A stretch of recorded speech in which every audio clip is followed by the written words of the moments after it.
मीठे बच्चे, श्रीमत पर चलकर सबको मुक्ति जीवन मुक्ति पाने का रास्ता बताओ। श्रीमत पर चलकर सबको मुक्ति और जीवन मुक्ति पाने का रास्ता बताओ।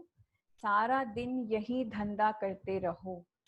मुक्ति और जीवन मुक्ति है क्या? सबसे बड़ी पहली बात तो ये है कि मुक्ति और जीवन मुक्ति क्या है। मुक्ति अर्थात जैसे आपको बताया था, परम धाम हम सबको लौटना है। अब सबके घर चलने का टाइम है। हमारा घर कौन सा है? परम धाम है, जहाँ से हम सब आत्माएं आई हैं। उस लोक को परम धाम कहा जाता है, वो हम सबका घर है। तो हमारा घर कैसा है? हम सब आत्माओं का घर कैसा है? आत्मा ज्योति बिंदु है, प्रकाश है। तो हमारा घर भी कैसा होगा? जहाँ पर प्रकाश ही प्रकाश होगा। तो इसीलिए हमारा घर भी क्या कैसा है? एकदम लाल सुनहरे प्रकाश से भरा हुआ। तो उसको मुक्ति कहा जाता है। और जीवन मुक्ति किसको कहा जाता है? जीवन मुक्ति अर्थात जो हमारी प्रारब्ध, हम जब सतयुग में जाएंगे, सतयुग मतलब सतयुग और त्रेता, जो इस ईश्वरीय पढ़ाई को पढ़ के जो परमात्मा की श्रीमत है उसके अनुसार चल के जब हम श्रेष्ठ दुनिया में आएंगे, श्रेष्ठ बन करके, तो उसको जीवन मुक्ति कहा जाता है। क्योंकि वहां पर कलयुगी जीवन नहीं है। इस जीवन से जहाँ पे दुख ही दुख है, ऐसे दुख से वहां मुक्ति है, इसलिए उसको जीवन मुक्ति कहा जाता है। तो मुक्ति और जीवन मुक्ति ये दोनों ही शब्द गीता के अंदर आते हैं। तो हमें इसका अर्थ ही नहीं पता था, तो शिव बाबा ने आकर के हमें इसका अर्थ बताया। तो बाबा कहते सबको इस मुक्ति में जाने का और जीवन मुक्ति में जाने का रास्ता बताओ। अगर केवल मुक्ति का ही रास्ता सबको बताएं तो सब लोग संतुष्ट नहीं होंगे। वो कहेंगे क्यों मुक्ति में जाके हमें क्या करना है? ये दुनिया, हमें इसी दुनिया में वापस आना है, यही दुनिया ठीक है ना? घर में बैठना कोई नहीं चाहता है। लेकिन बाबा हमको रास्ता क्या बताते कि परम धाम तो जाना ही है, सबको जाना है, घर वापस सबको लौटना ही है, लेकिन फिर वापस सतयुग में आना है। तो ये बाबा ने हमको कितनी अच्छी श्रेष्ठ इंस्पिरेशन दी है कि अब कलयुगी दुनिया में वापस नहीं आना है, इस गंदी दुनिया में वापस नहीं आना है, सतयुगी दुनिया में वापस आना है। फिर प्रश्न है, बाप ने कौन सी सूक्ष्म बातें सुनाई हैं जो बहुत समझने की है? शिव बाबा ने हमें कौन कौन सी सूक्ष्म बातें मतलब गहराई वाली बातें कौन सी बताई है जो बहुत समझ करके हमें चलना है? तो उसमें उत्तर बाबा कहते हैं, सतयुग अमर लोक है, वहां आत्मा एक चोला बदलकर दूसरा लेती है, लेकिन मृत्यु का नाम नहीं है, इसलिए उसे मृत्यु लोक नहीं कहा जाता। इस बात को समझे। ये बिल्कुल जैसे बाबा नए बच्चे, पता है जैसे बाबा को कि नए बच्चे सुन रहे हैं मुरली, तो उसी अनुसार बाबा भी मुरली में भी ऐसी ऐसी बातें ही करते हैं जो नए बच्चों के लिए बहुत इम्पोर्टेंट है। तो बाबा ने हमको एक सूक्ष्म बात सुनाई क्या, कि सतयुग में हम सब देवता रूप में होते हैं। तो देवताएं, हालांकि उनकी एक आयु है, कितनी 150 वर्ष देवताओं की आयु लगभग होती है, और उनकी मृत्यु इच्छा मृत्यु होती है, इसलिए उनको अमर कहा जाता है। अमर का मतलब ये नहीं है कि इंसान कभी मरता ही नहीं है, शरीर तो एक ना एक दिन छोड़ना ही है, लेकिन इच्छा से छोड़ रहा है, खुशी से छोड़ रहा है। अकाली मृत्यु नहीं होती, अनसर्टेन डेथ नहीं होती है। ऐसा नहीं है कि वहां देवता का एक्सीडेंट हो गया या देवता को कैंसर की बीमारी हो गई, है ना, तो या क्रैश हो गया, कुछ ऐसा कुछ नहीं होता है। तो वहां पर इच्छा मृत्यु है, हर एक अपनी आयु पूरी करके ही शरीर छोड़ता है, इसलिए उसको सतयुग को अमर लोक कहा जाता है। तो बाबा कहते हैं वहां पर क्योंकि आत्मा एक चोला, एक शरीर बदलकर दूसरा चोला लेती है, क्योंकि मृत्यु का वहां नाम ही नहीं है। मृत्यु जैसा शब्द कहाँ से शुरू होता है? द्वापर युग से और कलयुग से शुरू होता है। तो इसीलिए उसे मृत्यु लोक नहीं कहा जाता। सतयुग और त्रेता को हम मृत्यु लोक नहीं कहेंगे। मृत्यु लोक कौन सी दुनिया को कहेंगे? द्वापर युग और कलयुग को हम मृत्यु लोक कहेंगे, क्योंकि यहाँ से, क्योंकि विकार शुरू हो जाते हैं, पांचों विकार शुरू हो जाते हैं द्वापर युग से, तो सारी बीमारियां शुरू हो जाती हैं, अकाली मृत्यु का समय शुरू हो जाता है, आयु कम हो जाती है, और बहुत सारी चीजें शुरू हो जाती हैं। फिर दूसरा बाबा ने हमें सूक्ष्म बात क्या बताई है कि शिव बाबा की बेहद रचना है, ब्रह्मा की रचना इस समय सिर्फ तुम ब्राह्मण हो। भगवान ने आकर के बेहद दुनिया को रचा, बेहद की रचना है। बेहद की रचना मतलब जिसकी कोई सीमा नहीं है। तो सारी सृष्टि को पुनः फिर से नया बना देना। आज दुनिया की, आज इस पृथ्वी की क्या हालत हुई पड़ी है, आप देखते हो ना टेलीविजन में, कहीं पर भयंकर बाढ़ आई पड़ी है, कहीं पर भयंकर ब्लास्ट हो रहा है, कहीं बीमारियां फैल रही है, तो सब कुछ हो रहा है। तो ये सृष्टि की हालत जो है उसको सुधारने का, उस बिगड़ी को बनाने का काम परमात्मा करते हैं। तो इसीलिए नई सृष्टि की, इसी सृष्टि को ठीक करके इसकी पुनः फिर से इसको नया बनाने के लिए परमात्मा ये सारा एफर्ट कर रहे हैं। तो ये पूरी सृष्टि जो है बेहद रचना है परमात्मा की। लेकिन जिस ब्रह्मा के तन में शिव बाबा आकर के ये ज्ञान हमको देते हैं, तो बाबा कहते हैं वो ब्रह्मा की रचना तुम बच्चे हो, तुम ब्राह्मण हो, जो इस संगम युग पर जो है शिव बाबा से ये ज्ञान सुन रहे हो। तो त्रिमूर्ति शिव कहेंगे, त्रिमूर्ति ब्रह्मा नहीं कहेंगे। हालांकि ब्रह्मा को भी कितने मुख हैं, ब्रह्मा को हमने 4 मुख दिए ना, 3 मुख तो दिखाई देते हैं, चौथा मुख पीछे होता है तो दिखाई नहीं देता है, राइट। तो ब्रह्मा को 4 मुख दिए हैं, किस लिए दिए हैं? क्योंकि ब्रह्मा के द्वारा शिव परमात्मा जो ज्ञान देते हैं, उनके भ्रकुटी में बैठ करके वो ज्ञान चारों दिशाओं में फैलता है, हर हर व्यक्ति तक पहुंचता है। इसलिए ब्रह्मा को 4 मुख दिए हैं। तो असलियत में ज्ञान देने वाली शक्ति कौन है? ज्ञान तो शिव बाबा दे रहे हैं। तो बाबा कहते हैं ब्रह्मा थोड़ी ना ज्ञान देते हैं, ज्ञान तो शिव परमात्मा ब्रह्मा द्वारा दे रहे हैं। इसलिए त्रिमूर्ति शिव कहा जाएगा, त्रिमूर्ति ब्रह्मा नहीं कहा जाएगा। तो ये सब बहुत ही सूक्ष्म बातें हैं जो बाबा ने हमको सुनाई है। ऐसी ऐसी बातों पर विचार करके बुद्धि के लिए स्वयं ही भोजन तैयार करना है। बाबा कहते हैं ये सारी बातों के ऊपर गहराई से चिंतन करो और फिर यही आपके लिए, आत्मा के लिए डोज है, आप आत्मा के लिए यही भोजन है। ओम शांति। त्रिमूर्ति शिव भगवानुवाच। त्रिमूर्ति शिव परम पिता परमात्मा क्या बोल रहे हैं? अब वो लोग त्रिमूर्ति ब्रह्मा कहते हैं, बाप कहते हैं त्रिमूर्ति शिव भगवानुवाच। त्रिमूर्ति ब्रह्मा भगवानुवाच नहीं कहते। तुम त्रिमूर्ति शिव भगवानुवाच कह सकते हो, वो लोग तो शिव शंकर कहकर मिला देते हैं। यह तो सीधा है। त्रिमूर्ति ब्रह्मा के बदले त्रिमूर्ति शिव भगवानुवाच कह दिया। मनुष्य तो कह देते शंकर आंख खोलते हैं तो विनाश हो जाता है। ये भी तो हमने देखा है ना, कि हमने क्या क्या सुनते आ रहे हैं कि शंकर का तीसरा नेत्र खुलेगा तो महाविनाश हो जाएगा। वो तो जो उनके सामने आता है तो वो भस्म हो जाता है। और वो भी हमने क्या दिखाया है कि शंकर का तीसरा नेत्र तब खुलता है जब उनको बहुत गुस्सा आता है, बहुत जो आवेश में आ जाते हैं, तब वो तीसरा नेत्र खोल करके वो सामने वाले का विनाश कर देते हैं। तो जरा सोचने वाली बात है कि क्या अगर कोई भगवान है तो क्या भगवान को इतना गुस्सा आ सकता है?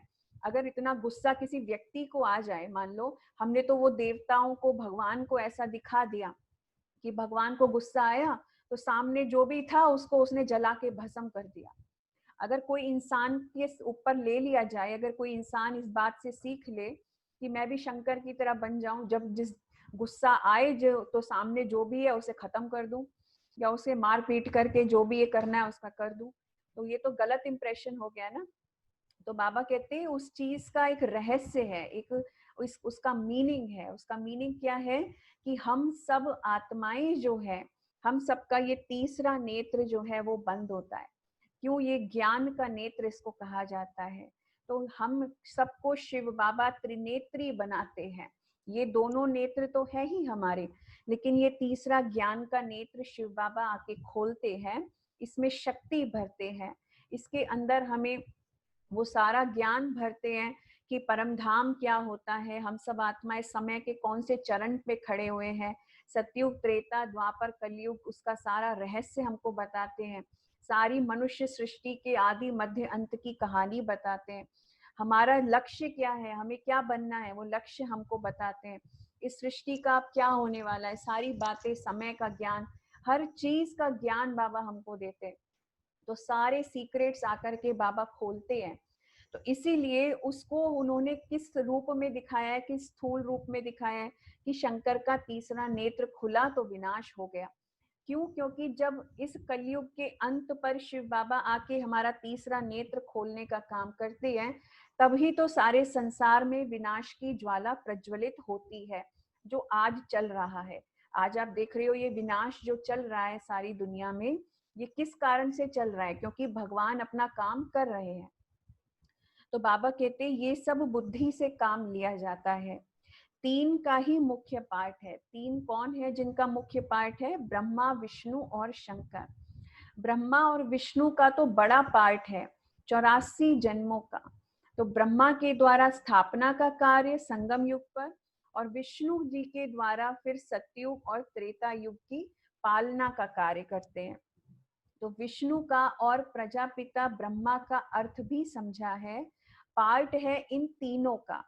तो ब्रह्मा का तो नाम हुआ है आदि देव एडम, जो हम एडम कहते हैं या आदि देव कहते हैं, या फिर बहुत सारे नाम उनके रखते हैं ना, जैसे आदि मानव कहते हैं, तो अर्ली मैन कहते हैं। तो बहुत सारे नाम जो है, एडम, आदम, बहुत सारे नाम रखे हैं। लेकिन वो कौन थे? एडम और ईव कौन थे? आदम हव्वा कौन थे?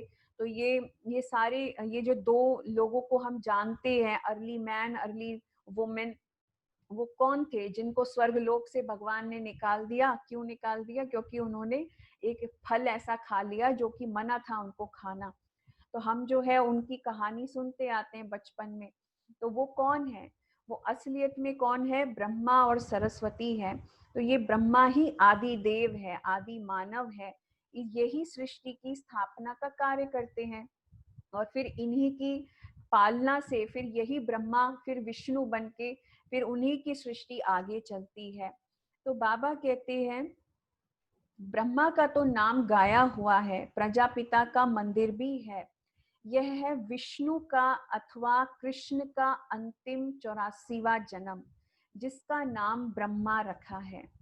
तो हमने ये भी जाना था जब हमने कोर्स किया, तो कोर्स में हमने ये भी जाना था कि सतयुग और त्रेता जो है, सतयुग जो है श्री कृष्ण का पहला बर्थ जो होता है, श्री सतयुग की शुरुआत में होता है।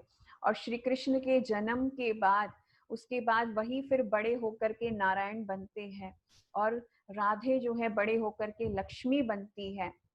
और फिर जैसे उनका धीरे धीरे करके उनकी डायनेस्टी आगे बढ़ती है, फिर वही आत्मा एक जन्म, दूसरा जन्म, अनेकों जन्म लेते लेते द्वापर युग और कलयुग से होती हुई वही आत्मा, श्री कृष्ण की आत्मा ही तमो प्रधान बन जाती है, काली बन जाती है।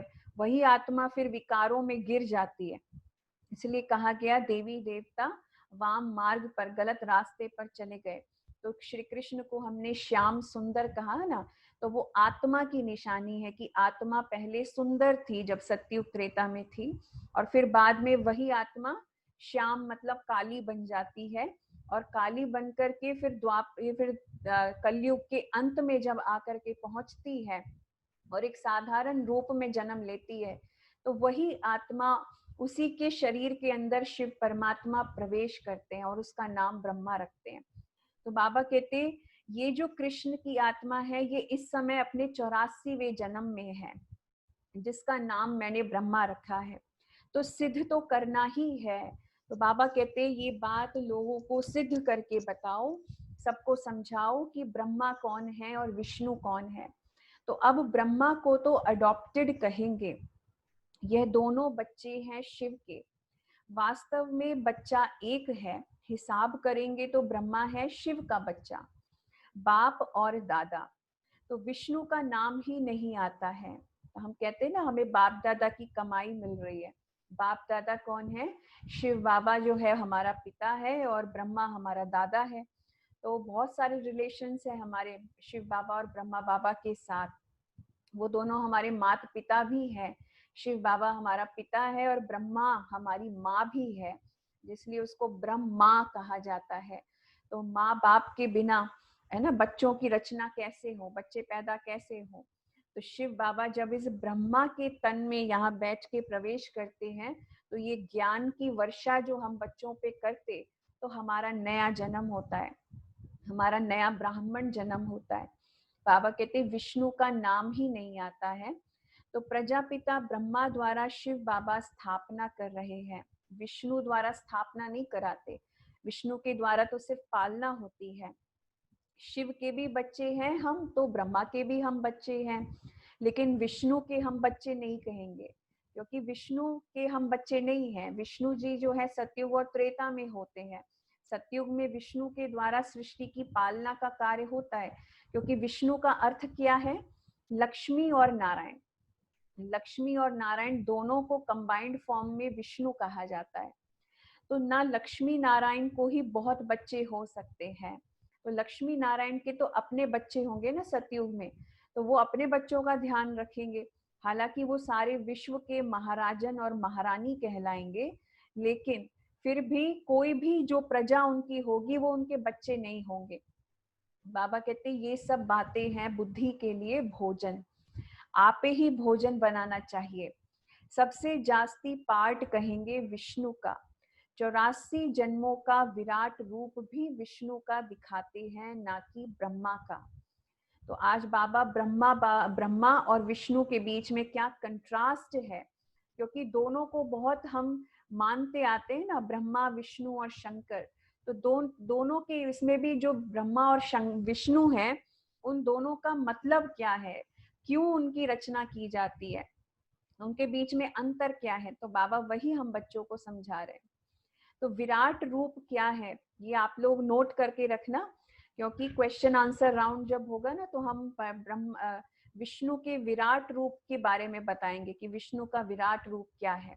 तो अभी क्योंकि मुरली के टाइम पर एक एक बात मैं एक्सप्लेन करूंगी, तो मुरली बहुत लंबी खिंच जाएगी, फिर आपको 2-2 घंटा बैठना पड़ेगा। इसलिए विराट रूप क्या है विष्णु का, उसका क्या अर्थ है, वो आप नोट कर लेंगे, तो आपको क्वेश्चन आंसर जब कराएंगे तब उसमें बताएंगे। तो बाबा कहते हैं विराट रूप विष्णु का ही बनाते हैं, क्योंकि पहले पहले प्रजापिता ब्रह्मा का नाम धरते हैं। ब्रह्मा का तो बहुत थोड़ा पार्ट है, इसलिए विराट रूप विष्णु का दिखाते हैं। चतुर्भुज भी विष्णु का बना देते हैं। आपने देखा विष्णु चतुर्भुज, 4 भुजाएं उसको दी है ना, तो हर भुजा में एक अलंकार दिया है। स्वदर्शन चक्र है, शंख है, गदा है, कमल पुष्प है। तो चारों ही अलंकार जो है उनका एक मतलब है ना, तो आपको कोर्स में बताया कि उन अलंकारों का क्या मतलब है। तो वास्तव में यह सब अलंकार तुम बच्चों के हैं।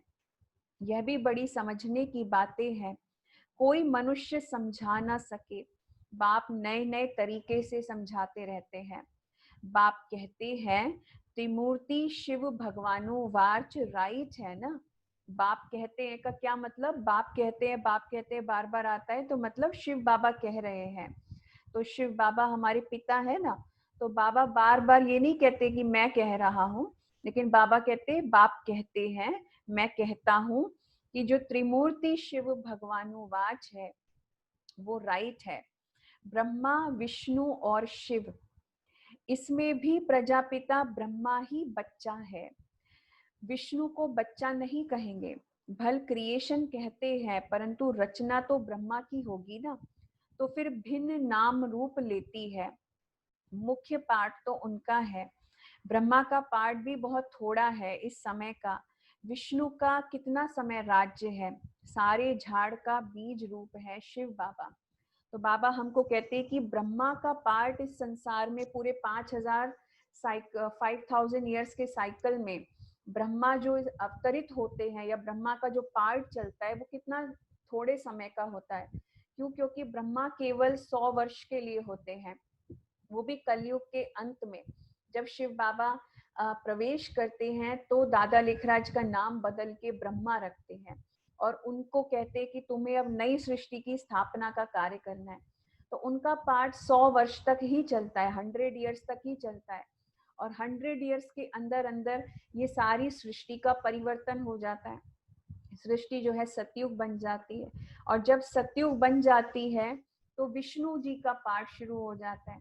तो विष्णु अर्थात लक्ष्मी और नारायण, तो लक्ष्मी नारायण का राज्य आ जाता है। तो बाबा कहते हैं उनका पाठ कितना लंबा चलता है, सोचो उनका पाठ कोई 100 वर्ष का तो नहीं है ना। सतयुग जो है 1250 वर्ष का होता है, तो कितना लंबा पाठ है विष्णु का। सारे झाड़ का, ये जो पूरा मनुष्य सृष्टि का वृक्ष है, कल्प वृक्ष, जो आपने कल सुना कि कल्प वृक्ष क्या है, उसका जो बीज है, उसका जो सीड है, वो शिव बाबा है। उनकी रचना को सालिग्राम कहेंगे। आत्मा क्या है? सालिग्राम के समान है। आत्मा भी एक बीज की तरह है, जैसे शिव बाबा बीज है, शिव बाबा सबसे मेजर इंपॉर्टेंट बीज है, और हम सब आत्माएं, हम सब की भी तो रचना होती है ना। तो बाबा कहते हैं हम सब आत्माएं सालिग्राम की तरह हैं। ब्रह्मा की रचना को ब्राह्मण ब्राह्मणियां कहेंगे। तो अब जितनी शिव की रचना है उतनी ब्रह्मा की नहीं है। शिव की रचना तो बहुत है, शिव बाबा की रचना तो सारे संसार है। तो बाबा कहते हैं लेकिन ब्रह्मा की रचना तो हम ब्राह्मण है केवल। तो सभी आत्माएं उनकी औलाद है। ब्रह्मा की रचना तो सिर्फ तुम ब्राह्मण ही बनते हो, हद में आ गए ना। तो शिव बाबा की है बेहद की रचना। सभी आत्माएं बेहद की आत्माओं का कल्याण करते हैं, ब्रह्मा द्वारा स्वर्ग की स्थापना कराते हैं। तुम ब्राह्मण ही जाकर के फिर स्वर्गवासी बनेंगे। तो बाबा कहते मैं तुम बच्चों को अभी तैयार कर रहा हूँ नई दुनिया में जाने के लिए। तो नई दुनिया में चलने के लिए तुम सब रेडी हो या अभी तक मन प्रिपेयर नहीं किया है? तो समय के अनुसार दिखाई देने लगा है ना कि अब नई दुनिया आने वाली है। तो बाबा कहते बेहद की रचना मैं तुम बच्चों के लिए रच रहा हूँ, तुम सब आत्माओं के लिए। तो तुम सब बच्चे फिर क्या, अभी तो तुम सब नरकवासी हो, अभी तो कहाँ रह रहे हो, कौन सी दुनिया में हो? नरक में हो। लेकिन फिर बाद में कौन सी दुनिया में चले जाएंगे? बाबा कहते तुम सब बच्चे फिर स्वर्ग में, यही सृष्टि फिर बदल के स्वर्ग हो जाएगी। तो यही सृष्टि में फिर तुम स्वर्ग में रहेंगे तो स्वर्गवासी कहलाएंगे। आज किसी को कहो कि तुम फलाना स्वर्गवासी हो गया, मर जाता है कोई तो कहते हैं स्वर्गवासी हो गया। असलियत में कोई स्वर्ग में थोड़ी ना जाता है, स्वर्ग तो है ही नहीं, कहीं पर भी स्वर्ग नहीं है इस समय। स्वर्ग कहीं आसमान में थोड़ी ना होता है। इसी यही सृष्टि स्वर्ग होती है और यही सृष्टि फिर बाद में नरक बन जाती है। तो इसलिए बाबा कहते स्वर्ग तो कहीं है ही नहीं। तो कोई मरता भी है तो कहाँ जन्म लेता है? वो इसी सृष्टि पर ही तो जन्म लेता है, इसी दुनिया में जन्म लेता है। तो तुम बच्चे अब कलयुग के अंत के बाद जब सतयुग में ट्रांसफर होंगे तो तुम बच्चे स्वर्गवासी कहलाओगे, और तो कोई को स्वर्गवासी नहीं कहेंगे। निर्वाणवासी अथवा शांति धाम वासी तो सभी बनते हैं। जब हम सब परम धाम में चले जाएंगे तो बाबा कहते तुम सब बच्चे उस समय क्या कहलाओगे? परम धाम निवासी कहलाओगे, निर्वाण धाम निवासी कहलाओगे, या शांति धाम निवासी कहलाओगे? क्योंकि उस परम धाम के भी बहुत सारे नाम है। उसको निर्वाण धाम कहते हैं क्योंकि वहां कोई वाणी नहीं है, उसको शांति धाम कहते हैं क्योंकि वहां बेहद शांति शांति है, उसको साइलेंस वर्ल्ड भी कहा जाता है, उसको इनकॉर्पोरियल वर्ल्ड भी कहा जाता है क्योंकि वहां कोई शरीर नहीं है, सिर्फ आत्मा जो है अपने ज्योति बिंदु स्वरूप में है। उसे छठा तत्व भी कहा जाता है, सिक्स्थ एलिमेंट कहा जाता है, पार ब्रह्म कहा जाता है क्योंकि वो ब्रह्म तत्व है। तो ये सारे नाम जो है परम धाम के हैं। सबसे ऊंच सर्विस शिव बाबा की होती है, सभी आत्माओं को ले जाते हैं, सभी का पार्ट अलग अलग है। शिव बाबा भी कहते हैं मेरा पार्ट अलग है। तो शिव बाबा क्या कह रहे हैं? तुम आत्माओं जैसा मेरा पार्ट नहीं है, हम आत्माओं का पार्ट डिफरेंट है। हम आत्माएं शरीरधारी बनने के लिए गर्भ से जन्म लेती है, तो हमें अपना शरीर मिलता है, हमें अपनी खुद की बॉडी मिलती है क्योंकि हम गर्भ से जन्म लेते हैं। लेकिन शिव बाबा गर्भ से जन्म नहीं ले सकते, वो अपना शरीर नहीं रख सकते, अपने खुद का उनकी बॉडी नहीं हो सकती, क्योंकि अगर वो गर्भ से जन्म ले, है ना, हमारी तरह जन्म ले, तो उनमें और हम में कोई अंतर ही नहीं रह जाएगा। तो फिर हम उनको लिबरेटर थोड़ी ना कहेंगे क्योंकि वो खुद आकर के जन्म और मृत्यु के चक्कर में फंस जाएंगे। तो बाबा कहते इसलिए मेरा पार्ट, मेरा रोल बहुत डिफरेंट है।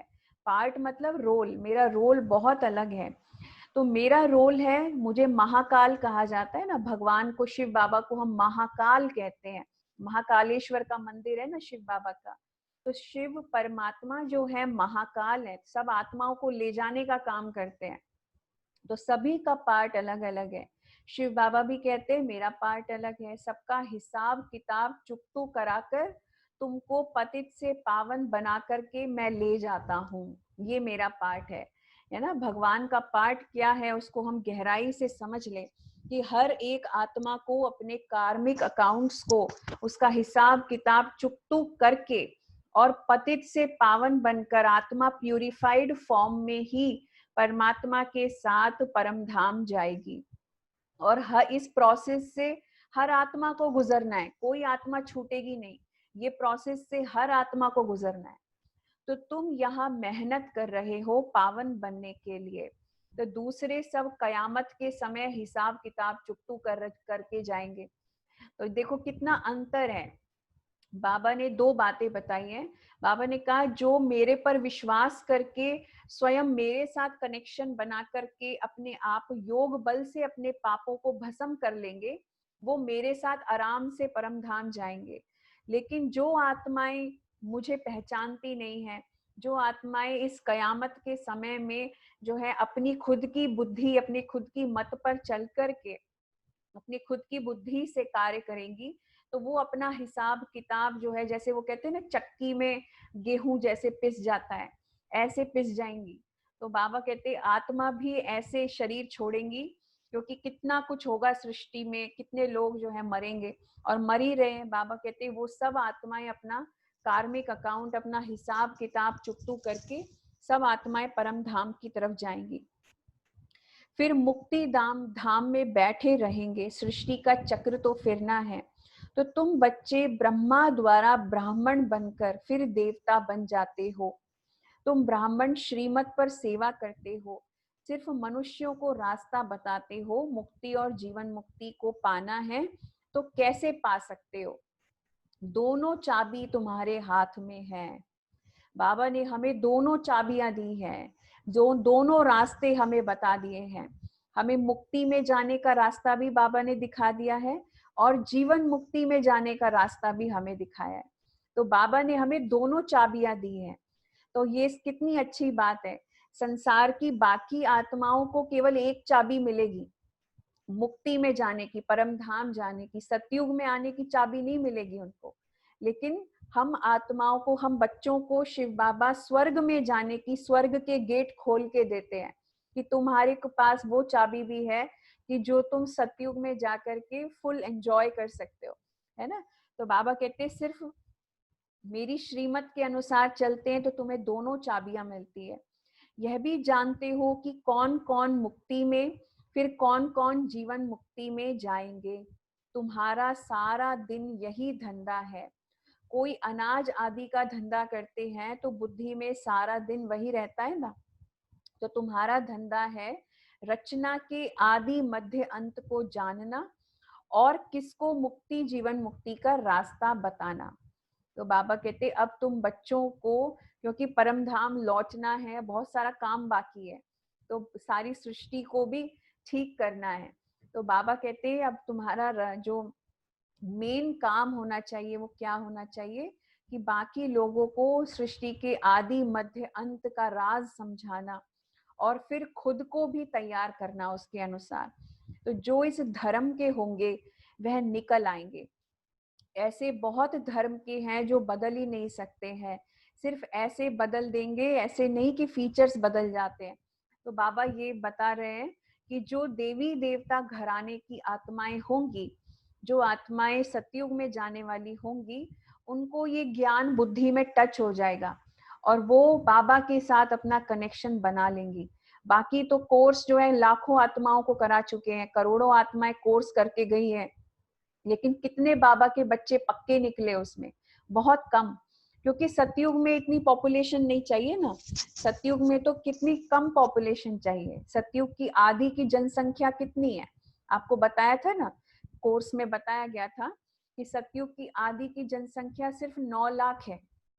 9 लाख में से भी जो राजाई घराने की आत्माएं हैं वो सिर्फ 16,108।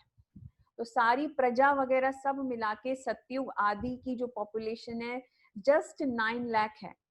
और सारी वर्ल्ड की पॉपुलेशन अभी अभी के समय के अनुसार कितनी है? लगभग 7 बिलियन, 7 अरब जो है पॉपुलेशन में से सिर्फ 9 लाख आत्माएं जो हैं सतयुग के आदि में आएंगी।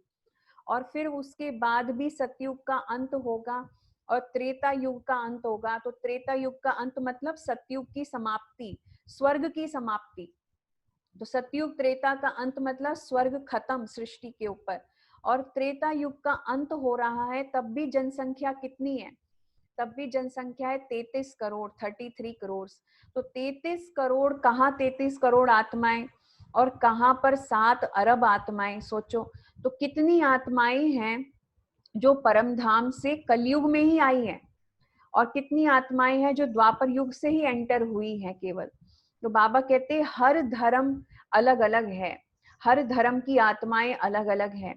तो जो इस देवी देवता धर्म की आत्माएं होंगी, केवल उन्हीं की बुद्धि में ये ज्ञान बैठेगा और वो निकल के आ जाएंगी और वो बाबा से अपना वर्षा, बाबा से अपना अधिकार प्राप्त कर लेंगी।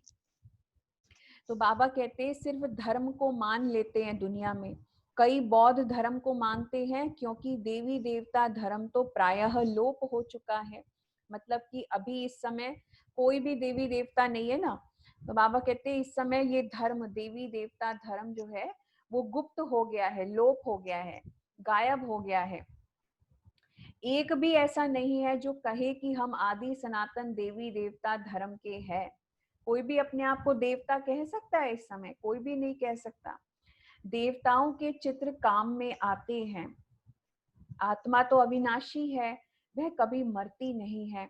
एक शरीर छोड़कर के आत्मा फिर दूसरा पार्ट बजाती है। उनको मृत्यु लोक नहीं कहा जाता है, वह है ही अमर लोक। तो चोला सिर्फ बदलती है। बाबा कहते हैं आत्मा सतयुग में मरती नहीं है, सिर्फ चोला बदलती है। ये बातें बड़ी सूक्ष्म समझने की है। मुट्टा मतलब थोक अथवा सारा नहीं है। बाबा कहते ये जो सारी बातें हैं, मोटी मोटी बातें तो आपको समझा दी है, तो लेकिन जो सार है, जो एसेंस है इन बातों का, वो एसेंस समझने का है। जैसे शादी होती है तो किनको रेजगारी, किनको मुट्टा देते हैं। बाबा कहते कोई सब दिखा करके देते हैं, कोई बंद पेटी ही देते हैं, किस्म किस्म के होते हैं। तुमको तो वर्षा मिलता है मुट्टा, क्योंकि तुम सब ब्राइड्स हो। तो बाबा कहते कि जैसे कि किसी की शादी होती है तो शादी में किसी दहेज देते हैं ना, तो दहेज में कोई भारी दहेज देता है, बहुत बड़ा दहेज देता है, कोई छोटा दहेज देता है, कम दहेज देता है। तो बाबा कहते तुम बच्चों को तो मेरे से बहुत बड़ा दहेज मिलता है। मैं तो, क्योंकि शिव बाबा हम सबका पिता है ना, तो पिता से हम सब आत्मा क्या है? ब्राइड्स हैं। तो हम सब ब्राइड्स शिव बाबा की याद में सतयुग में जाते हैं। तो हम सबको बाबा से बेहद प्रॉपर्टी, बेहद धन संपत्ति, वैभव, सुख, शांति सब कुछ प्राप्त होता है। तो भगवान की प्रॉपर्टी कितनी होगी सोचो। एक साधारण इंसान भी जो अमीर है अपने बच्चों को कितना कुछ दहेज में देता है, अपनी बेटी को। तो आत्मा जो है शिव बाबा की संतान है। तो बाबा कहते मैं तुम बच्चों को इतना भारी दहेज देता हूँ, उसको सिंधी में मुट्टा कहते हैं। तो इतना भारी मुट्टा देता हूँ कि तुम्हें जो है ना किसी चीज की कमी नहीं होती है। तुम बच्चों को श्रृंगार करके विश्व की बादशाही मुट्टे में देते हैं। तो मतलब तुम बच्चों का मैं ज्ञान से श्रृंगार कर देता हूँ। आत्मा इतनी सतो प्रधान बन जाती है, श्रेष्ठ बन जाती है। विश्व का मालिक तुम बच्चे बनते हो। मुख्य बात है याद की। ज्ञान तो बहुत सहज है, भल है तो सिर्फ अल्फ को याद करना। बाबा कहते ये ज्ञान की बातें बहुत सिंपल हैं। और वो सिंपलिसिटी किस चीज की है कि ज्ञान बहुत सहज है कि तुम्हें याद सिर्फ एक अल्लाह को, एक परमात्मा को, एक ईश्वर को, एक शिव परमात्मा को ही याद करना है। परंतु विचार किया जाता है, याद ही झट खिसक जाती है।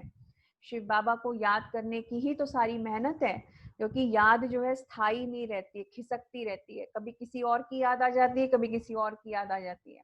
तो बाबा की याद एक रस नहीं रह पाती है। बहुत करके कहते हैं बाबा याद भूल जाती है। तुम किसको भी समझाओ तो हमेशा याद अक्षर बोलो, योग अक्षर रॉन्ग है। बाबा भी कह रहे हैं ये बात कि योग मत बोलो, याद बोलो, कि आत्मा अपने पिता को याद करे। योग अक्षर बाबा कहते हैं अलग कर देता है, लेकिन याद अक्षर हमारा आपस में भगवान के साथ कनेक्शन जोड़ देता है। तो बाबा कहते हैं टीचर को स्टूडेंट की याद आती है, फादर है सुप्रीम सोल। तुम आत्मा सुप्रीम नहीं हो, तुम हो पतित। हाँ, हम सब सुप्रीम सोल्स नहीं है, लेकिन हम सब कौन है? आत्माएं हैं। सुप्रीम सोल है शिव बाबा। तो शिव बाबा को हम बच्चे याद करते हैं। अब बाप को याद करो, टीचर को, बाप को, गुरु को याद किया जाता है ना, तो गुरु लोग बैठ कर के शास्त्र सुनाएंगे, मंत्र देंगे। बाबा का मंत्र तो एक ही है। शिव बाबा ने हमको एक ही मंत्र दिया है। वो क्या है? मन मना भव। मन मना भव का अर्थ है एक मन शिव परमात्मा में लगाना। ये गीता में से ये अक्षर आता है, मन मना भव। तो इसका मतलब क्या है? एक शिव बाबा में बुद्धि लगाना। फिर क्या होगा? बाबा कहते मध्याजी भव। तो एक शिव बाबा में अगर बुद्धि लगाएंगे तो हमें सतयुग की बादशाही प्राप्त होगी। तो तुम विष्णुपुरी में चले जाएंगे, तुम सब हो राजा रानी। बाबा कहते तुम सब राजा रानी बनेंगे। सतयुग में राजा रानी बनेंगे या सब नहीं बनेंगे? हम नहीं बनेंगे, हम तो प्रजा बन जाएंगे। तो बाबा पूछते हैं कि तुम सब बच्चे जो हो राजा रानी बनने वाले हो या प्रजा बनने वाले हो? तो मुख्य है त्रिमूर्ति। शिव बाबा के बाद है ब्रह्मा, जो फिर मनुष्य सृष्टि अर्थात ब्राह्मण रचते हैं, ब्राह्मणों को बैठ करके फिर पढ़ाते हैं। ये नई बात है ना। तो तुम ब्राह्मण ब्राह्मणियां, बाबा क्या कहते? तुम सब ब्राह्मण ब्राह्मणियां आपस में कौन हो गए? भाई भाई हो गए। हम सब आपस में कौन है? आत्माएं आपस में भाई भाई हैं। बूढ़े भी कहेंगे कि हम भाई भाई हैं। ये अंदर में समझना है। हालांकि कहना नहीं है किसी को कि घर में सब एक दूसरे को भाई भाई बोलने लग जाओ। बाबा कहते हैं ये आत्मा, क्योंकि सब आत्माएं समान है। आप भी आत्मा, मैं भी आत्मा। कोई स्त्री पुरुष का भान नहीं होना चाहिए कि वो स्त्री है मैं पुरुष हूँ। बाबा कहते हैं हम सब आपस में आत्माएं हैं, लेकिन हमने क्या किया? ये सब बॉर्डर्स क्रिएट कर दिए। हम स्त्री को देखते हैं तो स्त्री की नजरों से देखते हैं, तो हमारे मन में उसके लिए गलत भाव पैदा होता है। लेकिन हर एक को समान दृष्टि से देखना। तो शिव बाबा के हम सब बच्चे, शिव बाबा के हम सब बच्चे, हम सब संतान, आपस में हम सब भाई भाई हैं। यह अंदर में समझना है। किसको फालतू ऐसे कहना नहीं है। भगवान से प्रजापिता ब्रह्मा द्वारा सृष्टि रची, तो आपस में हम सब कौन हुए? तो शिव बाबा से ने सृष्टि रची, तो सृष्टि रची तो हम सब आपस में भाई बहन हो गए। तो जबकि एक प्रजापिता ब्रह्मा के हम सब बच्चे हैं। तुम बच्चों को तो बड़ी खुशी होनी चाहिए कि हमको कौन पढ़ाते हैं। हम सबको कौन पढ़ाते हैं? शिव बाबा पढ़ाते हैं। त्रिमूर्ति शिव पढ़ाते हैं। ब्रह्मा का भी बहुत थोड़ा समय पाठ है। विष्णु का सतयुगी राजधानी में 8 जन्म पाठ चलता है। ब्रह्मा का तो एक ही जन्म का पाठ है। विष्णु का पाठ बड़ा कहेंगे। त्रिमूर्ति शिव है मुख्य। फिर आता है ब्रह्मा का पाठ, जो तुम बच्चों को विष्णुपुरी का मालिक बनाते हैं। तो बाबा हमको क्या कहते? बाबा हम फिर बच्चों को कहते कि विनाश तो होना ही है। विनाश जो है वो निश्चित है, उसको कोई टाल नहीं सकता, अटल है। तो विनाश के समय नेचुरल कैलेमिटीज भी आती हैं। विनाश का जब समय आएगा तो पांचों तत्व भी जो है अपना खेल दिखाएंगे। तो उसमें कलयुग के बाद फिर सतयुग होगा। इतने सब शरीरों का विनाश तो होना ही है। सब कुछ प्रैक्टिकल में चाहिए ना, सिर्फ आंख खोलने से थोड़ी हो सकता है। जब स्वर्ग गुम होता है तो उस समय भी अर्थक्वेक आदि होती है। तो क्या उस समय भी शंकर आंख ऐसे मीचते हैं? गाते हैं ना, द्वारिका अथवा लंका पानी के नीचे चली गई। अच्छा, ये कौन सी बात बाबा बता रहे हैं? ये बाबा बता रहे हैं कि दो संगम जो है वो बहुत इंपॉर्टेंट है। एक संगम है कलयुग से सतयुग में परिवर्तित होने का संगम, और दूसरा संगम है जब त्रेता युग से द्वापर युग की ओर हम बढ़ रहे होते हैं, तो वो संगम। तो दोनों ही संगम बहुत इंपॉर्टेंट है, क्योंकि दोनों ही संगम में विनाश लीला होती है। जब हम साधारण मनुष्य से देवता बन रहे हैं तब भी प्रकृति में परिवर्तन आते हैं, तो विनाश होता है। और जब हम देवता से साधारण मनुष्य बन रहे होते हैं तब भी प्रकृति में बहुत परिवर्तन आता है और विनाश होता है। तो इसलिए बाबा कहते हैं कि दोनों ही चीजें जो हैं, दोनों ही टाइम पर क्या है कि अर्थक्वेक्स होंगी, पांचों तत्व जो है अपना खेल दिखाएंगे। उसी का गायन है। क्या गायन है कि श्री कृष्ण की सोने की द्वारिका थी और वो समुद्र में समा गई, और लंका थी वो समुद्र में समा गई। दोनों ही गायन है ना। तो रावण की लंका जो थी वो भी समुद्र में समा गई, तो वो कब का गायन है? अब का गायन है। जब कलयुग से हम सतयुग में जाएंगे तो इस समय जो सारी सृष्टि है वो रावण की लंका बनी हुई है, तो वो समुद्र में समा जाएगी, और समुद्र में समा करके क्या बन निकल के आएगा? सतयुगी सृष्टि आ जाएगी। तो सारी सृष्टि श्री कृष्ण की सोने की द्वारिका बन जाएगी। और फिर जब त्रेता युग समाप्त होगा तो श्री कृष्ण की कहेंगे सोने की द्वारिका, जो सारी सृष्टि थी, जो सतयुगी सृष्टि थी, जो स्वर्ग था, वो फिर समुद्र में समा जाएगा। और जैसे कि रावण की लंका जो है वो उभर आएगी, है ना, ऊपर आ जाएगी। तो जैसे द्वापर युग से विकार शुरू हो जाएंगे। तो बाबा कहते ये सारी बातें गहराई से चिंतन करने की बातें हैं। मैं आया हूं पत्थर बुद्धियों को पारस बुद्धि बनाने। हम सब क्या बन गए थे? हम सब इस दुनिया में ठोकर खाते खाते, एक दूसरे की बातों में उलझते उलझते, सारी दुनिया की अज्ञानता के अंधेरे में हम सब क्या बन गए थे? बाबा कहते पत्थर बुद्धि बन गए थे, बेसमझ बन गए थे, ना समझ बन करके अपने ही जीवन को जैसे कि क्या बना के बैठे थे। तो बाबा के साथ अब हम संपर्क में आए हैं, शिव बाबा को पहचाना है, भगवान को पहचान लिया। तो भगवान क्या है? जैसे कि पारसनाथ है, तो हम बच्चों को बाबा क्या बनाते? पारस बुद्धि बना देते हैं। तो मनुष्य पुकारते हैं भगवान को, क्या कहते? हे पतित पावन आओ, आकर पावन दुनिया बनाओ। परंतु यह नहीं समझते हैं कि अभी कलयुग है और इसके बाद सतयुग आएगा। तो तुम बच्चों को खुशी में नाचना चाहिए। अभी खुशी में इतनी अपार खुशी होनी चाहिए कि हमें कौन मिल गया है, हमको भगवान मिल गए, है ना। तो बैरिस्टर आदि इम्तिहान पास करते हैं तो अंदर में ख्याल करते हैं ना कि हम पैसे कमाएंगे, फिर मकान बनाएंगे, यह करेंगे। तो तुम अभी सच्ची कमाई कर रहे हो, और हमें अभी जो कमाई मिल रही है, अभी जो हमें प्राप्ति मिल रही है, वो केवल इस जन्म की नहीं मिल रही है, आने वाले जन्मों की भी हमें प्राप्ति हो रही है। वो आने वाले जन्म भी मेरे फिक्स हो गए हैं कि वो भी अच्छे हैं, उनमें भी मुझे चिंता करने की जरूरत नहीं है। तो बाबा कहते इससे बड़ी कमाई क्या हो सकती है? तो स्वर्ग में तुमको सब कुछ नया माल मिलेगा। ख्याल करो कि सोमनाथ का मंदिर क्या था। एक मंदिर तो नहीं होगा, उस मंदिर को 2500 वर्ष हुआ बनाने में, टाइम तो लगा होगा ना। पूजा की होगी, उसके बाद फिर वह लूट करके ले गए। तो जब द्वापर युग में राजा विक्रमादित्य ने सोमनाथ का मंदिर बनाया तो उसमें हीरे का शिवलिंग बनाया था। और सोचो उसी मंदिर को, सोमनाथ के मंदिर को 16 17 बार लूटा गया।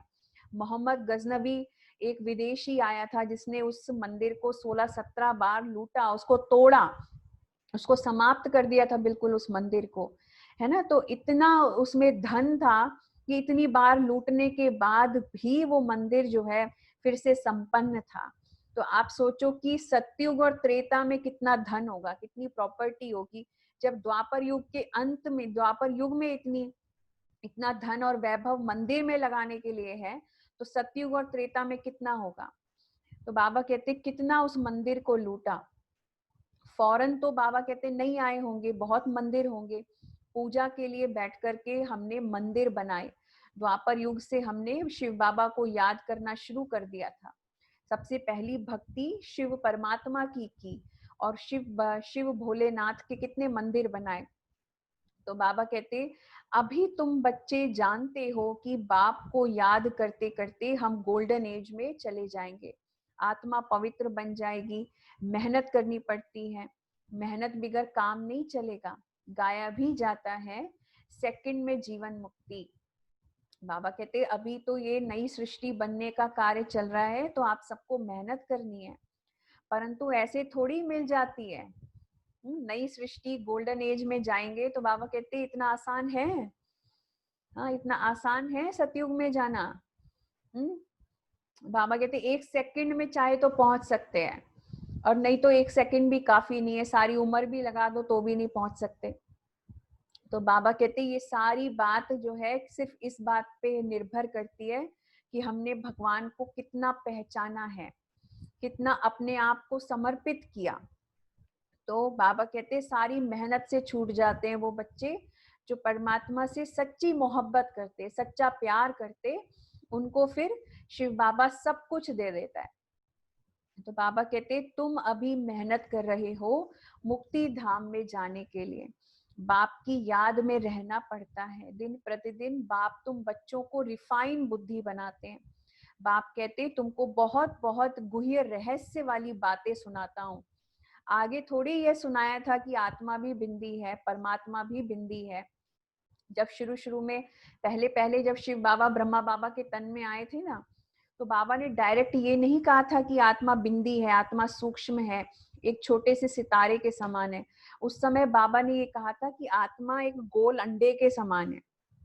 तो आत्मा को एक अंडे की तरह बाबा ने बताया था।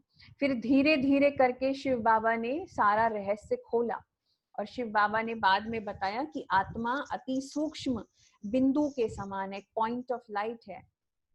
तो फिर बहुत से बच्चों ने क्या कहा बाबा को कहा बाबा पहले क्यों नहीं बताया, ये आपने पहले क्यों नहीं बताया? तो बाबा ने क्या कहा होगा, बाबा ने कहा ड्रामा में नहीं था, ये सब तुम्हें पहले से बताना ड्रामा में नहीं था। पहले भी तुमको यह सुनाई तो तुम समझ ना सके। अगर पहले भी तुमको ये सारी बातें एकदम से मैं सारा ज्ञान तुम्हें दे दूं तो तुम्हारी कुछ समझ में ही नहीं आने वाला है। जैसे कि अभी देखो आपको 11 दिन जो है आपको कोर्स कराया, 11 दिन कोर्स में कितनी बातें आपको सुनाई, तब आपको मुरली सुना रहे हैं। अगर ये मुरली आपको डायरेक्ट सुनाई जाती तो कुछ समझ में आती थी? अभी भी कितनी बातें समझ में आ रही है मुरली की, कितनी नहीं आ रही है ना? अभी भी आपको मोटी मोटी बातें समझ में आ रही होंगी, 30% 40% समझ में आ रहा होगा, लेकिन धीरे धीरे करके फिर बाबा की बहुत सारी गहराई वाली बातें बुद्धि में समाने लग जाएंगी। तो बाबा कहते सारी बातें इतना इतना भारी ज्ञान है ये ज्ञान एकदम से आके तुमको सारी बातें बता दूं तो तुम्हारी समझ में ही नहीं आएगा, ये कहोगे ये क्या बातें बता रहे हैं। क्यों? क्योंकि इस ज्ञान के लेवल्स हैं।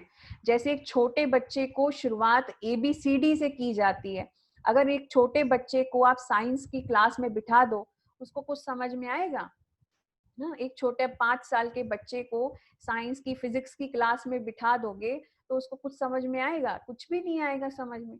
उसको सबसे पहले आपको ABCD छोटी छोटी मैथ्स सिखानी पड़ेगी, 1+1 क्या होता है, वो सब बातें सिखानी पड़ेगी, तब जाकर के फर्स्ट सेकंड थर्ड फोर्थ जाकर के पहुंचेगा। तो बाबा कहते ये भी तो स्कूल है, इस स्कूल में मैं तुम्हारा हेडमास्टर भी हूँ, इस स्कूल में मैं तुम्हारा टीचर भी हूँ, मैं तुम्हारा एग्जामिनर भी हूँ, हर एक रोल बाबा निभा रहा है। तो अब बाबा जो है उसको पता है कि ये मेरा नया बच्चा है, अभी इसकी बुद्धि का लेवल कम है, अभी ये नया नया है, तो बाबा हमको शुरुआत किससे करता है? ABCD से करता है। तो जो आपको 11 दिन जो सिखाया, हालांकि 7 दिन का कोर्स होता है, हमने आपको 11 दिन में वो कोर्स कराया ताकि ABCD आपको अच्छे से समझ में आ सके। तो शिव बाबा हम सब बच्चों को कहते एक साथ तुम्हें सारी बातें सुनाऊं ना तो तुम कुछ समझ ना सको, तो धीरे धीरे समझाते रहते हैं। यह है सारी दुनिया रावण राज्य। तो रावण राज्य में सब देह अभिमानी बन जाते हैं, सतयुग में होते हैं आत्म अभिमानी। वहां पर सतयुग में सभी देवी देवता अपने आप को शरीरधारी नहीं समझते, अपने आप को आत्मा समझते हैं।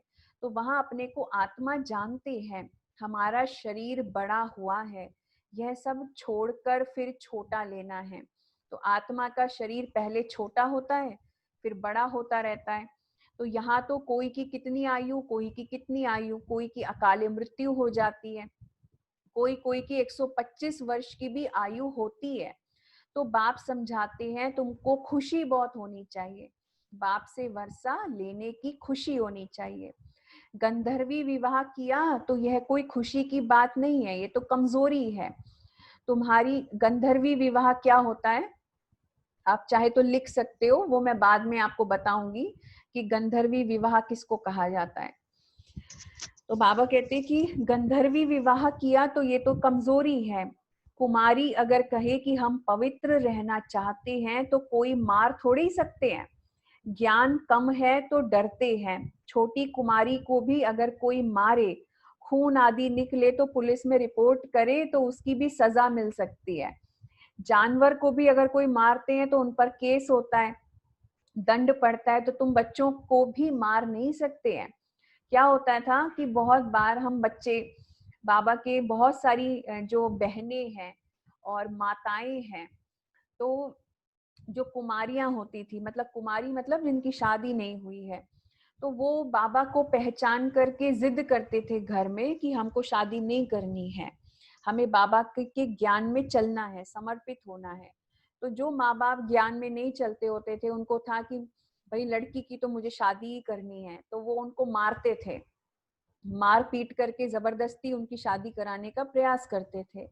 तो बाबा उसके लिए कह रहे हैं कि जो अगर कोई छोटी कुमारी है, अगर के शादी नहीं की है, कोई आपको आपके साथ जबरदस्ती नहीं कर सकता है। आप जाकर के कंप्लेंट कर दो कि भाई मुझे मारा जा रहा है, तो कोई आपको हाथ भी नहीं लगाएगा। हालांकि कोई भी इस संस्था में अलाउड नहीं है बिना माँ बाप की परमिशन के आना। मतलब ये कि जब तक आपके मम्मी पापा परमिशन नहीं देते तब तक कोई भी यहाँ आ नहीं सकता है। हम लोग भी जो भी आए हैं, अब इतनी बहनें, करीब 50,000 समर्पित बहनें हैं, टीचर्स हैं, कुमारियां हैं, ब्रह्मा कुमारियां जो समर्पित हैं, सारे वर्ल्ड में 50,000 है लगभग, और भाई हैं करीब 10,000 तो भाई होंगे। तो कितने भाई बहनें हैं जो समर्पित हुए हैं, जो कुमार हैं, और कितनी माताएं भी हैं, बहुत सारी माताएं हैं जो समर्पित हो जाती हैं।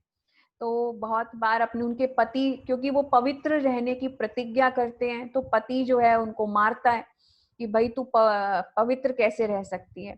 तो वो माताएं फिर घर से भाग के आ जाती हैं, घर छोड़ के आ जाती हैं। तो उनको फिर बाबा जो है उनकी सेवाएं देख करके बाबा उनको रख लेते थे। तो बाबा कहते हैं ऐसे बहुत सारे बच्चे हैं। अब तो सिनेरियो बहुत चेंज हो गया है, तो अभी के सिनेरियो की बाबा बात नहीं कर रहे, उस समय के सिनेरियो की ये बात है। अभी तो माँ बाप खुशी से परमिशन दे देते हैं, अभी तो कोई इतनी झंझट नहीं होती है, क्योंकि आजकल की जनरेशन को माँ बाप भी समझ रहे हैं कि अगर हमारे बच्चे अच्छी डायरेक्शन में निकल रहे हैं तो माँ बाप खुशी से छुट्टी देते हैं उनको। अभी इतनी समस्या नहीं आती, लेकिन पहले बहुत प्रॉब्लम आती थी। पहले बहुत जो है जिसको कहते हैं ना, कुमार कुमारियां बहुत मेहनत करके, बहुत तपस्या के साथ बाबा के घर में आते थे। तो बाबा कहते तो तुम बच्चों को भी कोई मार नहीं सकता है, कुमार को भी मार नहीं सकते, वह तो अपना काम वह तो अपना कमा सकते हैं, शरीर निर्वाह कर सकते हैं, पेट कोई जास्ती नहीं खाता है। एक मनुष्य का पेट 4-5 रुपया और एक मनुष्य का पेट 400-500 रुपये का खाता है।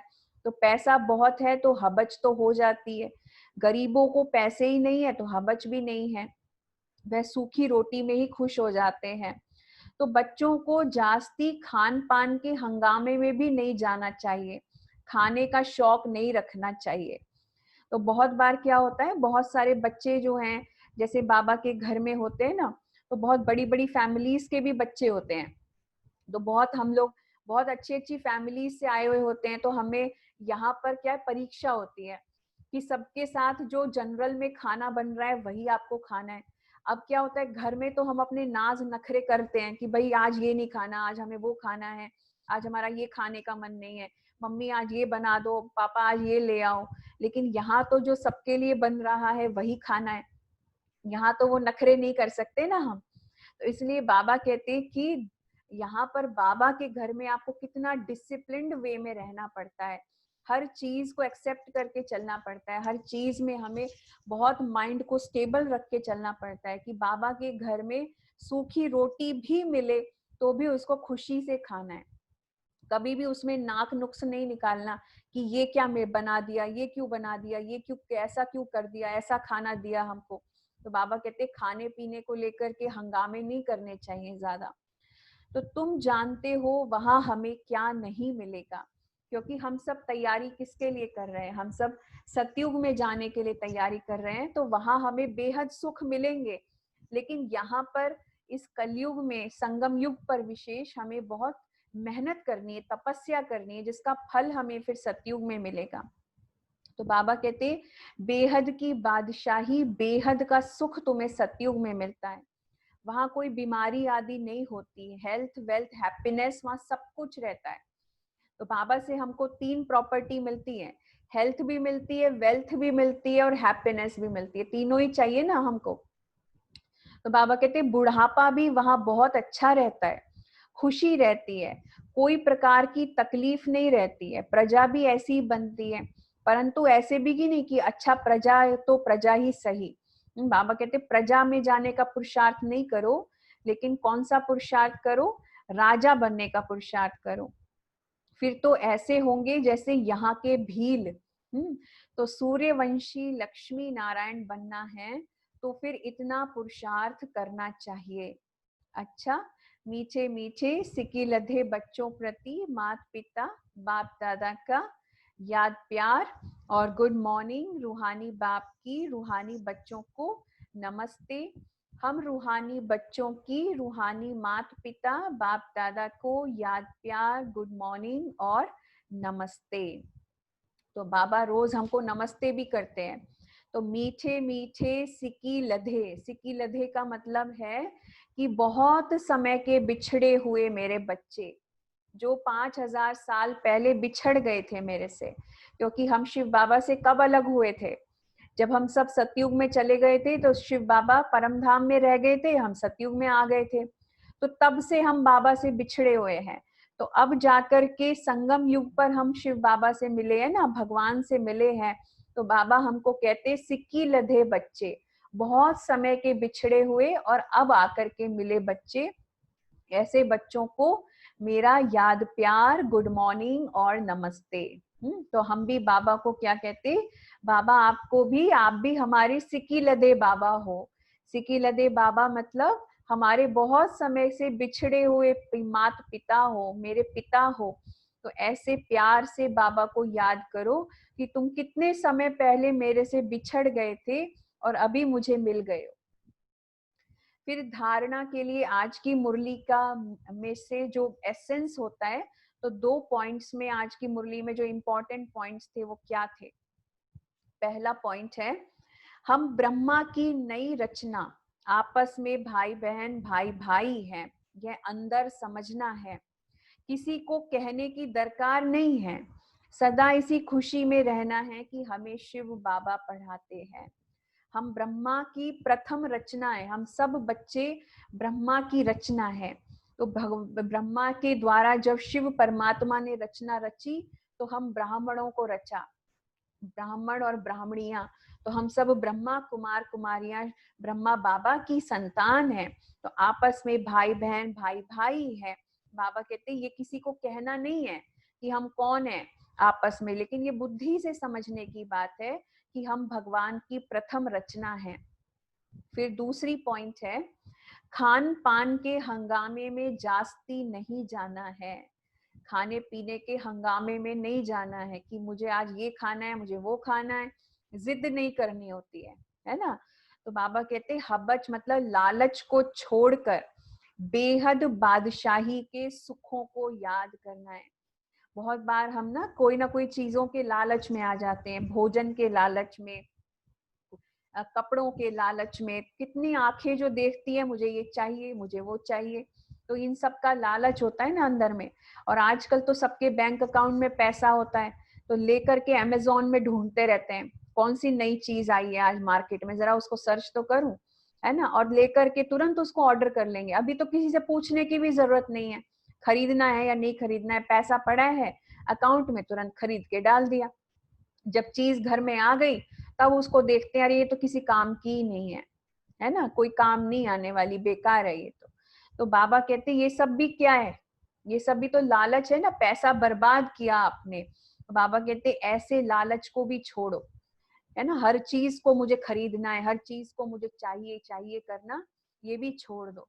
तो शिव बाबा कहते हैं ये सब छोड़ करके बेहद बादशाही जो भगवान हमें क्या दे रहे हैं उस खुशी में हमको रहना है। फिर वरदान है आज का, माया के संबंधों को डाइवोर्स देकर बाप के संबंध से सौदा करने वाले माया जीत मोह जीत भव। शिव बाबा हमको डेली एक मुरली में वरदान देते हैं। तो भगवान जो है हमें वरदान दे, यही तो हम चाहते थे कि भगवान के वरदान प्राप्त हो जाए। तो बाबा हमको डेली वरदान देते हैं और उसका अर्थ भी बताते हैं कि इस वरदान को कैसे अप्लाई करना है। तो वरदान काम में तो तभी आएगा ना जब उसको हम यूज करेंगे, उसको अप्लाई करेंगे। तो आज जो बाबा ने वरदान दिया, क्या बनने का वरदान दिया? माया जीत बनने का, मोह जीत बनने का। पर कैसे बन सकते हैं? माया से मुक्त हो जाएं और मोह से भी मुक्त हो जाएं। कैसे बन सकते हैं? बाबा कहते हैं माया को लाने वाले, माया की एंट्री करने वाले जो संबंध हैं, ऐसे रिलेशंस जो आपके मन के अंदर ऐसी उत्तेजनाएं पैदा करे, ऐसे रिलेशंस जो आपको दुखी करे, परेशान करे, जो माया की एंट्री कराएं, ऐसे संबंधों को डाइवोर्स दे दो। हाँ, अभी डाइवोर्स देने का मतलब क्या है? डाइवोर्स मतलब ये नहीं है कि जाकर के उन आत्माओं को बोल दो अब हम तुम्हारे साथ नहीं रहेंगे, हमें तुम्हारे साथ कोई काम धाम नहीं है, तुम अपना रास्ता अलग नापो, मेरा रास्ता अलग, तुम्हारा रास्ता अलग। ऐसे नहीं करना है, समझे? डाइवोर्स देने का मतलब है कि अब उन संबंधों को बुद्धि से निकाल दो, बुद्धि से भूल जाओ। तो बाबा कहते उन संबंधों को हटा करके एक परमात्म संबंध को अपनाओ कि मेरा तो एक शिव बाबा, दूसरा ना कोई, मेरा तो एक शिव परमात्मा, दूसरा ना कोई। तो एक उस संबंध को पकड़ो कि इस पूरे संसार में मेरा एक ही संबंधी है और वो भगवान है। बाकी सब जो कोई है वो सब उसकी संतान है, अपना अपना रोल प्ले कर रहे हैं। तो शिव बाबा के संबंध से सौदा करने वाले, शिव बाबा को अपना बनाने वाले माया जीत मोह जीत भव। तो इसका भावार्थ और क्या है जो बाबा ने बताया है कि अब स्मृति से, अपनी स्मृति से, अपनी रिमेम्बरेंस से पुराना सौदा कैंसिल करके सिंगल बनो। समझे? जो पुराना सौदा मतलब जो दूसरी आत्माओं के साथ हमने क्या किया हुआ, रिलेशंस बना के रखे हैं ना, उन रिलेशंस में हम दुखी होते रहते हैं, एक्सपेक्टेशंस लगाते रहते हैं। तो उन रिलेशंस में एक्सपेक्टेशंस रखना बंद करो, उन संबंधों को भूलो, बुद्धि से भूलो। तो उसका सौदा आपस में जो रख रखा है ना, लेन देन का, तुमने, मैंने तुम्हें ये दिया, तुमने मुझे ये क्यों नहीं दिया, तो वो लेन देन याद आता रहता है पूरे टाइम कि मैंने इसको इतना प्यार दिया, मैंने इसको इतना रेस्पेक्ट दिया, मुझे वापस नहीं मिला। तो बाबा कहते ये सारा सौदा अभी कैंसिल करो, तुम बच्चे बुद्धि से सिंगल बन जाओ। तो आपस में एक दो के सहयोगी भल रहो लेकिन कंपेनियन नहीं। कंपेनियन एक को बनाओ तो माया के संबंधों से डाइवोर्स हो जाएगा। माया जीत मोह जीत विजयी रहेंगे। अगर जरा भी किसी में मोह होगा तो तीव्र पुरुषार्थी के बजाय पुरुषार्थी बन जाएंगे। इसीलिए क्या भी हो, कुछ भी हो, खुशी में नाचते रहो, मिरवा मौत मलू का शिकार। बाबा जो, ये जो एक बहुत पुराना बाबा का स्लोगन है, मिरुआ मौत मलू का शिकार, है ना, मिरुआ मौत मलू का शिकार। मतलब ये कि अपनी बुद्धि से एक शिव बाबा को ही हमें याद करना है। तो इसको कहते हैं नष्टो मोहा। और सारी दुनिया की बातों को भूल के, सारी दुनिया के संबंधों को तोड़ करके एक शिव बाबा के साथ संबंध जोड़ना। तो ऐसा नष्टो मोहा रहने वाले ही विजय माला के दाने बनते हैं। तो नष्टो मोहा क्या होता है, ये भी एक टाइटल है। तो आप वो भी लिख के रखो कि नष्टो मोहा क्या होता है। नष्टो मोहा हम क्वेश्चन आंसर राउंड में आपको बताएंगे कि तीव्र पुरुषार्थी क्या होते हैं, तीव्र पुरुषार्थी कैसे बना जाता है, नष्टो मोहा कैसे बना जाता है, ठीक है, और विजय माला का दाना कैसे बना जाता है। ओके, आज का स्लोगन है, मुरली का स्लोगन, कि सत्यता की विशेषता से डायमंड की चमक को बढ़ाओ, अपने अंदर सत्यता की शक्ति को धारण करो। एक बात पक्की कर लो अंदर में कि मेरे मुख से, मेरे व्यक्तित्व से सत्यता झलकनी चाहिए। सुबह से लेके रात तक मैं कितना सच्चा रहता हूँ, कितना सच्चाई के मार्ग पर चलता हूँ, कितना सत्य बोलता हूँ, कितना सत्य कार्य करता हूँ, हेरा फेरी तो नहीं करता हूँ, कितना अपने साथ ईमानदार हूँ, कितना दूसरों के साथ ईमानदार हूँ। तो ये सारी बातों को चेक करो कि मेरे मेरे मुख से ऐसा तो नहीं अनजाने में बार बार झूठ ही निकलता हूँ, अपने आप को बचाने का प्रयास करता हूँ। तो बाबा कहते सत्यता की विशेषता से, जिसके अंदर सत्यता है वो डायमंड के समान है, रियल डायमंड है, रियल गोल्ड है। तो ऐसी विशेषता को बढ़ाओ, सत्यता की विशेषता बढ़ाओगे ना तो आपके अंदर जो डायमंड की चमक जो है ना ऑटोमेटिकली बहुत बढ़ जाएगी। ओके, ये आज का स्लोगन, आज की बाबा की मुरली। Thank you. तो क्वेश्चन आंसर हमारा संडे को है, तो जिस टाइम पे आप सबका क्वेश्चन होगा, जो नए भाई बहन हैं, पुराने भी आ सकते हैं, उसमें पुराने भाई बहन भी आ सकते हैं, आपको भी निमंत्रण है, कोई प्रॉब्लम नहीं है।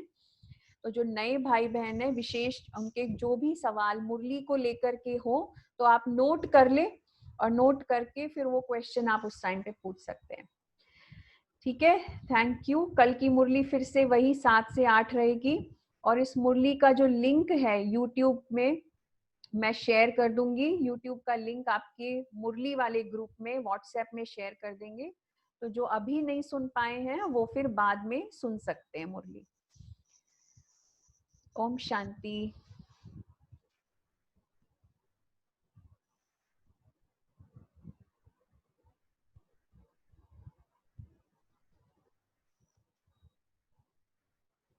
अच्छा, संडे को आप भट्टी में बैठ रहे हैं?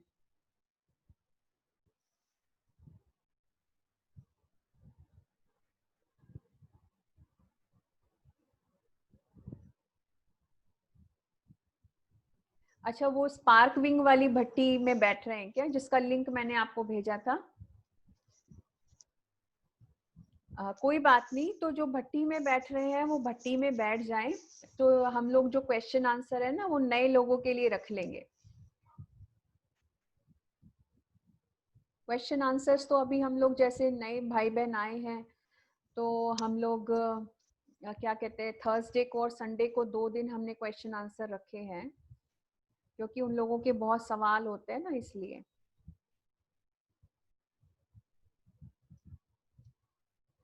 हाँ, आरती जी, आप जो फॉर्म भेज रहे हो ना, आप रहने दो, फॉर्म मत फिल करो। अभी जरूरत नहीं है उसकी, मैं उसके अकाउंट्स वालों से मैंने बात की है, तो अभी आप रहने दो, उसका बॉदर मत करो।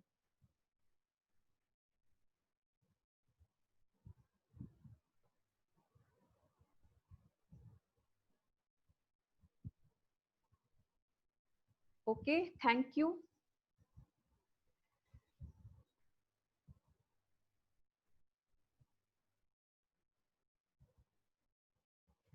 ओके, मैं भट्टी का लिंक दोबारा आपको सेंड कर दूंगी। ओके, ओम शांति।